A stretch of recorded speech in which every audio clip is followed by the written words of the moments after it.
দেখো ডাকিতেছে তোমায় কবরের মাটি, কার ভরসায় আসরে মন কিসের করো আশা, এত সুন্দর বাড়ি একদিন ভেঙ্গে যাবে তোমার বাসা।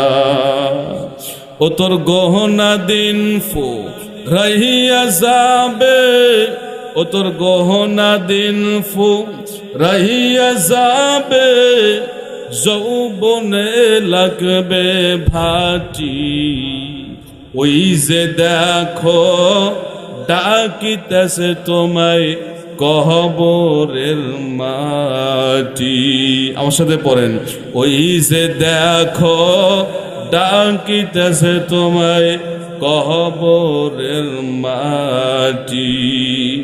সন্ধ্যার আগে যেদিন ডুববে রে বেলা, এক নিমিষেই ভেঙ্গে যাবে সেদিন রঙ্গেরি মেলা। কার দিবা জোরে ধমক, কার দিবা তুমি জোরে ধমক, কার মাথায় ভাঙবা লাঠি।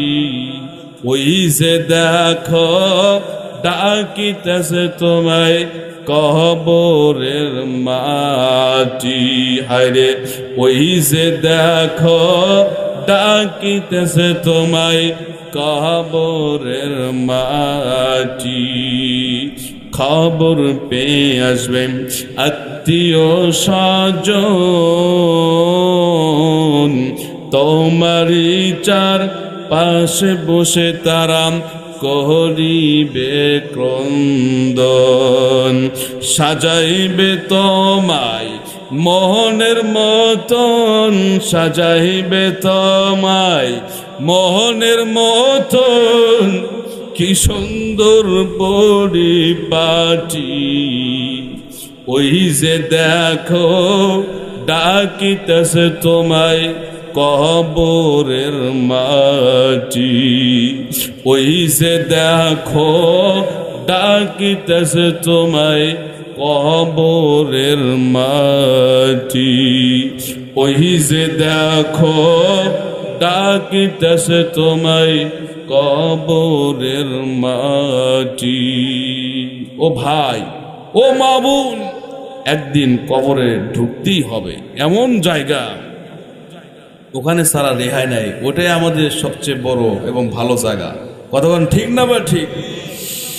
আল্লাহ রাব্বুল আলামিন বলছেন, বাল তুসিরুনাল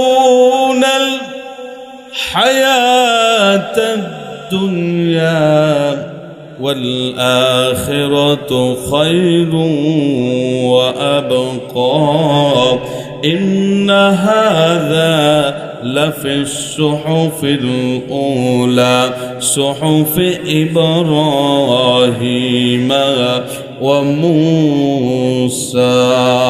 চিল্লা বলা যাবে কি আল্লাহু আকবার? আরো জোরে জোরে পড়েন আল্লাহু আকবার।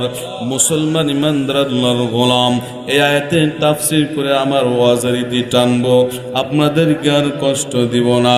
আমি মুসাফির মানুষ, এই আয়াতের তাফসীর করে একটু আপনাদের জন্য খাস করে দোয়া করে যাব। কারা কারা থাকবেন দুই হাত তুলে আল্লাহকে দেখান। লিল্লাহি তাকবীর। হাত নামান।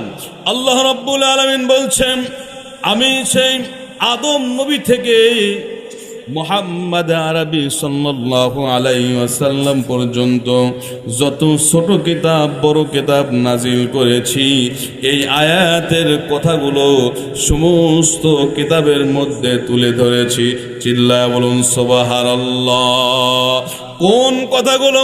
আল্লাহ রাব্বুল আলামিন বলছেন, বাল তুসিরুনাল হায়াতাদ দুনিয়া والآخرة خير وأبقى মুসলমান ইমানদার আল্লাহর গোলাম কথাগুলো খুব খেয়াল করে শুনবেন আল্লাহ রাব্বুল আলামিন বলছেন হে আমার বান্দা বান্দিরা খুব গভীর মনোযোগ দিয়ে শোনো দিলে কানে শোনো নিজে আমল করো অপরের নিকটে পৌঁছানোর নিয়তে শোনো এই দুনিয়ার মোহ কিচ্ছু না রে বাজান এখন চোখটা বন্ধ হবে শ্বাস প্রশ্বাস বন্ধ হবে তোমার আমার নামও কেউ নিবে না চিল্লায় বলুন ঠিক না বা ঠিক এই দুনিয়াটা হলো অত্যন্ত ছোট নিম্নমানের একটি নিকৃষ্ট জায়গা যে কোনো মুহূর্তে ধ্বংস হয়ে যেতে পারে এই যে ভূমিকম্প শুরু হয়ে যায় আল্লাহর